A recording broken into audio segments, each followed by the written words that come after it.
So fortunately, you don't have to do things the hard way in Spark when you're doing machine learning. It has a built-in component called MLLib that lives on top of Spark Core. And this makes it very easy to perform complex machine learning algorithms using massive data sets and distributing that processing across an entire cluster of computers. So very exciting stuff. Let's learn more about what it can do. One more thing I need to cover before we start diving into some real code, and at that point things will make a lot more sense, is MLLib, and that is a component built on top of Spark for machine learning, the machine learning library. So obviously that is very relevant to this course.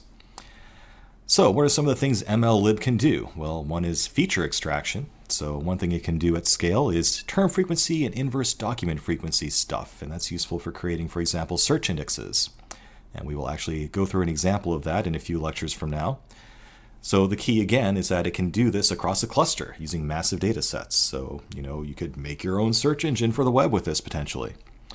It also offers, your basic statistics functions, chi-square tests, Pearson or Spearman correlation, and some simpler things like min, max, mean, and variance. None of those are terribly exciting in and of themselves, but what is exciting is that you could actually compute the variance or the mean or whatever, or the correlation score across a massive data set, and would actually break that data set up into various chunks, run across an entire cluster if necessary. So even if some of these operations aren't terribly sexy, what's sexy about it is the scale at which it can operate at. It can also support things like linear regression and logistic regression. So if you need to fit a function to a massive set of data and use that for predictions, you can do that too. It also supports vector machines. So we're getting into some of the more fancy algorithms here, some of the more advanced stuff, and that too can scale up to massive data sets using Spark's MLLib. There was a naive Bayes classifier built into MLLib. So remember that spam classifier that we built a few lectures ago? You could actually do that for an entire email system using Spark and scale that up as far as you want to. Decision trees, one of my favorite things in machine learning. That too is supported by Spark, and we'll actually have an example of that later in this course. K-means clustering. We'll also do an example of that later in the course, and you can do clustering using k-means, using massive data sets, using Spark and MLLib. Even principal component analysis and SVD, we can do that with Spark as well, and we'll have an example of that too. And finally, there's a built-in recommendations algorithm called alternating least squares that's built into MLLib. Personally, I've had kind of mixed results with it. It's a little bit too much of a black box for my taste, but I am kind of a recommender system snob, so take that with a grain of salt.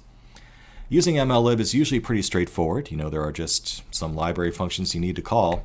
It does introduce a few new data types, however, that you need to know about. One is a vector. And an example of a vector, remember when we were doing movie similarities and movie recommendations? For example, a vector might be a list of all the movies that a given user rated, okay? And the difference between a sparse vector and a dense vector, so let's say we have, remember there are many, many movies in the world, and a dense vector would actually represent data for every single movie that user watched, whether or not they actually watched it. So for example, let's say I have a user who watched Toy Story. Obviously, I would store their rating for Toy Story. But if they didn't watch the movie Star Wars, I would actually store the fact that there is not a number. There is no value. There's missing data there for Star Wars. So we end up taking up space for all these missing data points with a dense vector. A sparse vector only stores the data that exists. So it doesn't waste any memory space on missing data. Okay, so it's a more compact form of representing a vector internally, but obviously that introduces some complexity while processing. So it's a good way to save memory if you know that your vectors are going to have a lot of missing data in them. There's also a labeled point data type that comes up, and that's just what it sounds like, a point that has some sort of label associated with it that conveys the meaning of this data in human readable terms. And there is a rating data type that you'll encounter if you're using recommendations with MLLib. So, that actually can take in a rating that represents a 1 to 5 or 1 to 10, whatever star rating a person might have, and use that to inform product recommendations automatically. So I think you finally have everything you need to get started here. Let's dive in and actually look at some real MLLib code and run it. And then it'll make a lot more sense. So that's MLLib. It makes it very easy to perform complicated machine learning algorithms potentially on very large data sets and distribute that processing across an entire cluster.